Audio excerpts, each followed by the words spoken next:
Assalamualaikum warahmatullahi wabarakatuh. Sebelumnya perkenalkan saya Natasha Hirunisa dengan NIM E1101221043. Di sini saya akan menjelaskan macam-macam jenis teori komunikasi, yang dimana maksud dan tujuan dalam pembuatan video ini adalah ingin memenuhi syarat dari ujian tengah semester mata kuliah teori komunikasi. Nah, masuk pada teori yang pertama, yaitu teori komunikasi Lasswell. Harold Lasswell, teoritikus ternama yang banyak menyumbangkan ide dan juga pikirannya terkait cabang ilmu sosial dan juga komunikasi. Di tahun 1948, Harold Lasswell mengemukakan model komunikasi yang sederhana dan hingga kini masih diterapkan sebagai model komunikasi dasar. Yang kedua yaitu teori humanisme. Teori ini muncul diilhami oleh perkembangan dalam psikologi, yaitu psikologi humanisme. Tujuan utama dari teori ini adalah untuk meningkatkan kemampuan siswa agar bisa berkembang di tengah masyarakat.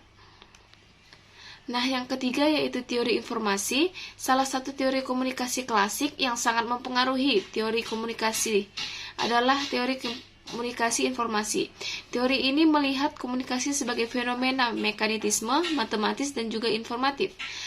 Masuk ke teori selanjutnya yaitu teori dependensi efek komunikasi massa. Teori ini dikembangkan oleh Sandra Ball, Rochette Melvin L. DeFleur pada tahun 1976 yang memfokuskan pada kondisi struktural suatu masyarakat yang mengatur kecenderungan terjadinya suatu efek media massa. Teori ini berangkat dari sifat masyarakat modern. Teori yang kelima yaitu teori komunikasi behaviorisme. Jenis teori komunikasi ini mungkin sangat sering kita dengar. Teori ini dikembangkan oleh ilmuwan asal Amerika Serikat yang bernama John B. Watson pada tahun 1978 sampai dengan 1958. Menurutnya, teori behaviorisme ini mencakup semua perilaku, termasuk juga tindakan, balasan, dan juga respon terhadap suatu rangsangan ataupun stimulus. Teori yang keenam yaitu teori uses and gratification. Teori ini dikembangkan oleh Boomer dan Kutz pada tahun 1974. Mereka berpendapat bahwa pengguna media memiliki peran aktif dalam memilih media yang digunakannya, sehingga pengguna media dapat dikatakan sebagai pihak utama dalam suatu proses komunikasi. Teori yang ketujuh yaitu teori agenda setting.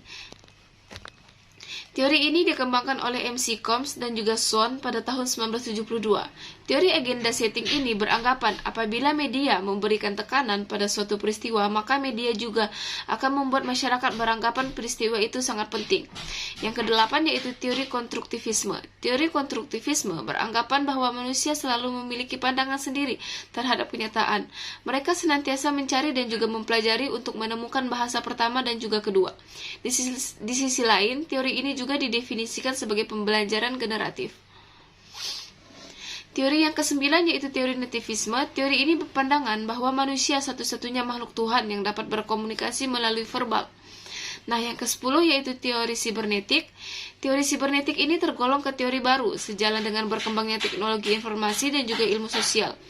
Teori sibernetik ini merupakan suatu sistem pengontrol dan juga didasarkan pada komunikasi antara sistem dengan lingkungan dan juga antar sistem itu sendiri.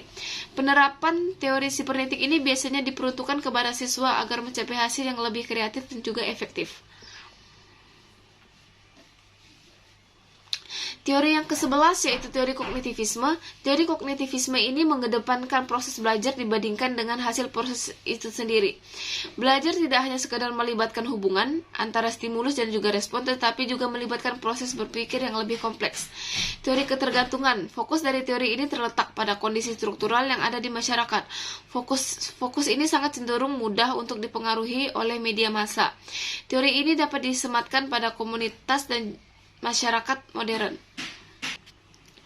Nah, selanjutnya yaitu teori inokulasi. Teori ini pada mulanya disampaikan oleh M.C. Gord, di mana inokulasi dapat pula disebut sebagai suntikan, yang mengambil analogi pada sebuah ilmu medis.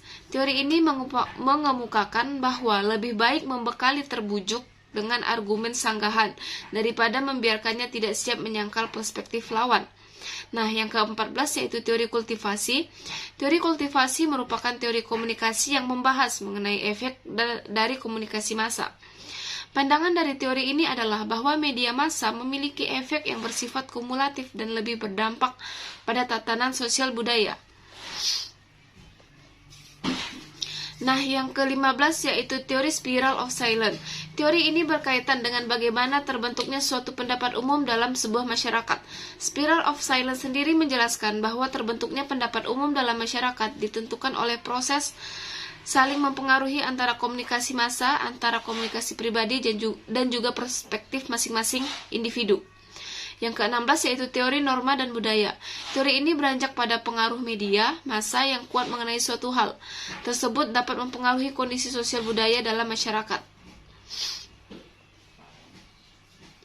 Yang ke-17 yaitu teori belajar sosial, mengemukakan bahwasannya perilaku manusia dalam konteks sebuah interaksi tingkah laku terdapat pada hubungan timbal balik yang saling berkesinambungan.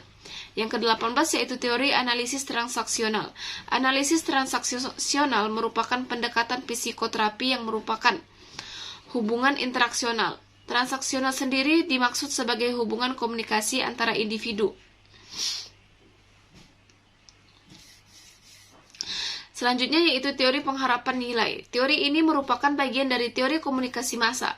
Teori pengharapan nilai sendiri bertujuan untuk mengetahui pengaruh media massa terhadap kepentingan penggunanya. Yang ke-20 yaitu teori struktural fungsional. Teori ini merupakan bangunan paling dasar dari ilmu sosial. Pemikiran struktural fungsional dipengaruhi oleh pemikiran biologis yang beranggapan masyarakat saling ketergantungan akibat konsekuensi dan bertahan hidup.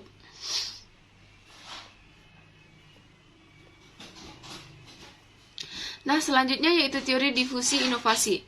Teori ini menjelaskan bagaimana suatu inovasi disampaikan melalui saluran tertentu kepada sekelompok anggota dan juga sistem sosial. Yang ke-22 yaitu teori sikap atau standpoint. Hardit dan Wood, dua teoritikus ini menjelaskan salah satu cara terbaik untuk mengetahui bagaimana keadaan dunia dimulai adalah dari sikap sudut pandang seorang wanita. Nah, yang ke-23 yaitu teori systematic behavior. Clark Sihull mendalami teori termodinamika ini. Usahanya untuk mengembangkan teori belajar dalam komunikasi. Beberapa prinsip yang digunakan dengan memiliki kesamaan dengan prinsip para behavioris yang berdasarkan adanya stimulus dan juga respon terhadap motivasi. Yang ke-24 yaitu teori birokrasi. Teori birokrasi sendiri berhubungan dengan organisasi masyarakat yang disusun secara ideal. Birokrasi dicapai melalui formalitas, aturan, struktur, dan juga proses di dalam organisasi. Nah, yang terakhir adalah teori belajar sosial atau Bandura. Teori belajar sosial sendiri adalah teori belajar kognitif serta efikasi dari menunjukkan pentingnya proses mengamati dan juga meniru perilaku, sikap dan juga emosi orang lain. Teori Bandura ini menjelaskan perilaku manusia dalam konteks interaksi tingkah laku, timbal balik yang berkesinambungan antara kognitif, perilaku dan juga pengaruh lingkungan. Oke, terima kasih banyak atas partisipasinya. Kurang lebihnya saya mohon maaf. Sampai jumpa lagi di video-video edukasi tentang teori komunikasi selanjutnya. Bye-bye.